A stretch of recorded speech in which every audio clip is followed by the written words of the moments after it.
what is the process for making an offer and negotiating the purchase? I think it always starts with a CMA or an analysis. We kind of talked about that in the last question, but like you said, knowing the history of the property, super important. We can delve into that with the analysis that we do, knowing what's sold in the area. I know some cities, they go like purely based on price per square foot. We go based on comparables. So knowing the comps is huge, and getting that across to your client so that they feel comfortable moving forward and they know fair market value, they feel comfortable with where we're going to offer on the property. Yeah. A lot of places do price per square foot, and I've always said Chicago real estate's a feeling. Like, you have to be a really good agent in Chicago. I mean, you can probably get by, but you have to be, because it's such a feeling. Like, the amount of times we've like looked at places that clients have bought in the past, so how did you buy? Why would you buy it at that price? Like, that doesn't make sense, because that person didn't have a feeling of the market. They didn't understand, and they weren't able to go through the CMA, understand the property. So yeah, when making an offer, I think first thing is definitely understanding what the property's worth and doing a comparative market analysis. I think the next thing when I think about making an offer, which you should have already done, but it's understanding your client's goals, like purchase, like as far as how much money they want to spend. Yeah. Because if I have someone that is going to spend 15 years in this property, there's a few things that we might not take into play as much as someone who's only going to spend 3 years. Right. We might go, if we have to go over asking, it's probably not going to be the worst thing. If you're going to spend 15 years here, God, the 20,000 we went over asking, the 60,000, you might be able to eat that in that process. Depending on your client's goals and how much money they want to spend, also changes like the offer. So like the CMA, understand the client, I think are two things I think of a lot when it comes to making an offer. I would say yes, understanding property history, potential issues. You know what's weird for me is understanding the agent on the other side. Yeah, absolutely. And the seller's situation. The seller's situation and the agent. Because if I understand the seller's situation, I could figure out what types of leverage we might have, or how we can make them feel really good about it. And what we can change in our offer to meet their needs. And then if we're gonna go into, okay, negotiation now, and you have to know what market you're entering, and you kind of have to know your numbers of what you're comfortable with, because in today's market, there's a good chance that if it's like a 2-2 in some of the neighborhoods that we're in, we're going over ask. There's gonna be multiple offers. You're gonna have to like move quickly. And again, knowing the seller situation is extremely important. Knowing your own comfortability, how high you're willing to go is very important. And then looking at the data and being able to kind of rely on your agent to give you the best advice so that you can make the right choice for yourself. When it comes to like making the offer and understanding the numbers is huge. The reason why I think about it is going over purchase price isn't something people want to hear. It's not something that people ever feel comfortable with. But when you explain what that costs, yeah, JP, 40K over sounds great. Yeah, 100K over sounds great. They understand a little bit more. And if you set the expectation early on, then it's not going to be a shock when it comes. You know, it's going to be like, hey, this is kind of what we talked about when I first met with you and we grabbed coffee or whatever it was. Like, that's why I set that. That's why we had that conversation. That's why I set those expectations. Now we're in it. Understanding the seller, it's not a how can we take advantage of the seller. Sounds terrible. Sometimes I feel like a list agent feels like they're not gonna give you any information. Like more often than not, you, as a buyer, multiple offers, you're catering to the seller. Let me know, when do they want to close? What's the fastest you could close? Oh my God. Tell me. Tell me. Tell me what you need. Tell me the date. Do you need rent back? Do you need this? And I've been in situations where the agent made me guess everything. And then at the end, it's like, we needed a faster close. Oh my God. I've been in situations where the agent doesn't tell us that we're in a multiple offer situation until we've lost. And it's like, come on, let's work together. It's in both of our best interests. It's not even just, it has to be collaborative. It has to be collaborative. Not just, I want to sell this home, but your client's missing out on money. Because the times I've lost offers, my client turned around and said, JP, we would have gave them another 10K if they would have asked for it. Yeah, no. But they didn't, they just played around. Like, you're losing money for your client if you're not willing to talk to each individual person. Now, if you have 59 offers, 40 of those are probably gonna be trash. Like, I get it. But there's a top 5 you can say, hey, if I can get them to take off of this, and if I can get them to come up here, this one's really good. If I can get this. And for me personally, I've negotiated every multiple offer situation that I've been in on the list side, I've negotiated with the top 5 people every time. Hey, you're in the top 5. Here's what we need. Is that possible for your client? We couldn't do that. Cool. I'll let you know if, every time I've done it, I've gotten more money from my client. Every time I've done it, an extra 10, extra 5K, extra 20. One client I got extra 25K just by talking to them. It's, yeah, we'll just come up 25 more. Cool. We'll waive everything actually. Cool. Because as a buyer, they're nervous too as well. And we have to understand on both sides that each client is probably nervous about the situation. That's our jobs. Our job's to make, I would say my job is to manage expectations. Manage expectations, manage emotions. Yeah. That's kind of like our job. And from there, big part of it. Yeah, big part of it. All right, on top of that one is negotiating the purchase. It's so dependent on the market that you're in and the property that you're looking at.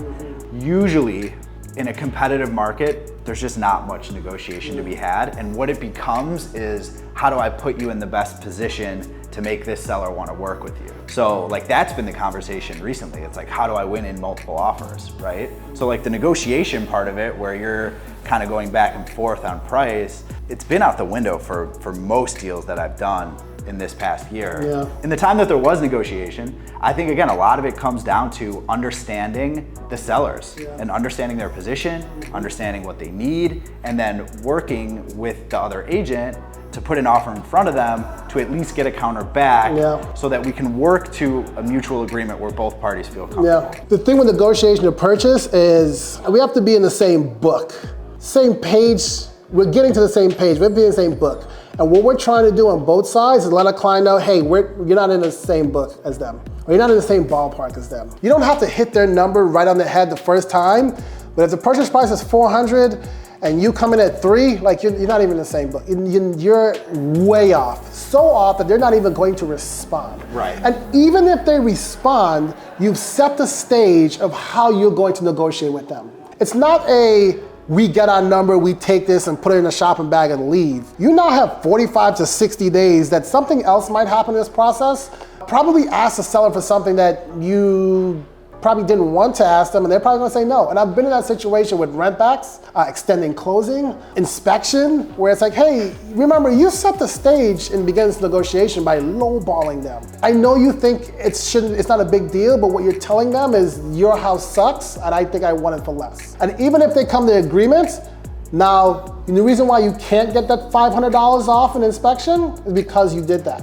Let's just say hypothetically we're in a different market and it's a buyer's market, meaning there's a ton of properties out on the market, demand is a little bit lower than what we've been seeing.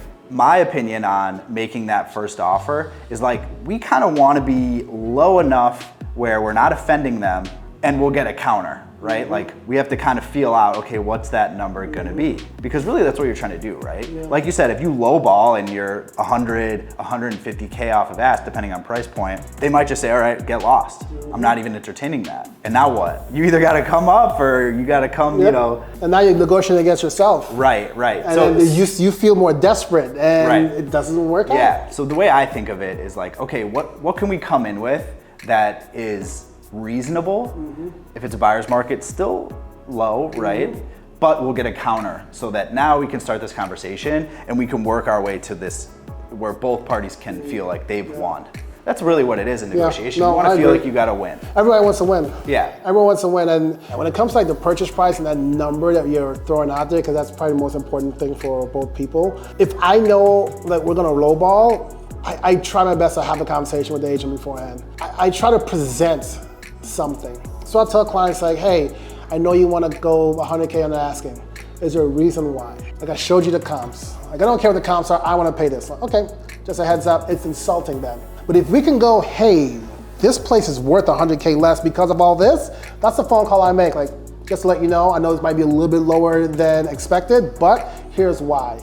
And what I've made that call before many times, and most of the time, I totally get where you're coming from. Let's put it on paper and see what we can do. Because then that agent can have that conversation, hey, this agent's doing their due diligence. Right. They ran the same numbers I ran, or X, Y, and Z. And when you come in with a number, it's a little bit easier. I wasn't a deal, so I didn't get it for some strange reason, but they were about 70K over where they should have been. Yeah. And I talked to the agent, price-wise. Talked to the agent, she was like, hey, just write the offer, and rewrote it 100K less. And they came down 60K. And I was like, yes. Because they understand where they're at. I had the conversation, hey, look at the comps, just give me a heads up. And it kind of went back and forth, we didn't get to an agreement, but I think that due diligence needs to happen in order for it to be a smooth transaction. Because it's not just buy it, put it in your pocket and leave. Like, you have to talk to this person and their agent and their attorney and everyone and the building, like, for the next 45 to 60 days. So it makes it a little tougher. In negotiation, I also think it plays into like why working with a broker that does a decent amount of volume is so important, is because we see the same people over and over again. I would say like, what, the top 10% of agents in the city do 90% of the business. So when we go into negotiation, we're probably gonna know that if they do a lot of volume, we're probably gonna know the person on the other side of that. We're gonna know how they negotiate. We're gonna know if I can pick up the phone and call them and say, hey, this is what we're thinking, get back to me, let me know. Or if it's gonna be more of a, we're gonna butt heads a little bit more. You know, so knowing the agent on the other side, I think can really play into your hand in a negotiation. So working with a broker that knows the market, does a decent amount of volume, and knows other brokers is really important. Knows other brokers, but also has good relationships with them. Yeah, because there's some brokers that know a lot of brokers. And that's in multiple offers too, right? If you have a good relationship with the broker on the other side, and they know, hey, David, JP, they're cool dudes. I know that they're gonna shoot me straight. I know that they're not gonna cause issues that we don't need to cause. And I know at the end of the day, they're gonna be able to get to the closing table. Like, I don't know a dollar amount that's worth, but it's worth quite a bit, I think. Yeah, it's worth getting the property. Yeah. It's worth being able to sell it and being able to buy it. You work with the parties that might not be the best. Not the best attorney, not the best lender, not the best realtor. I don't care how much money you think you saved on those. If you didn't get the house or didn't sell the house, it doesn't matter. It doesn't matter. It doesn't matter. Nothing matters if you don't get to the Doesn't matter. table. Well, here's what sucks, because we were having this conversation earlier, is they don't know until it's too late. They don't know until they don't get the property. They don't know until they don't sell their property. And then it's like, but you kind of know. It's like, you kind of know, you know. Yeah, so like, ask these questions and maybe you'll be able to know before you get too far into the process and I like that. you end up in a bad situation.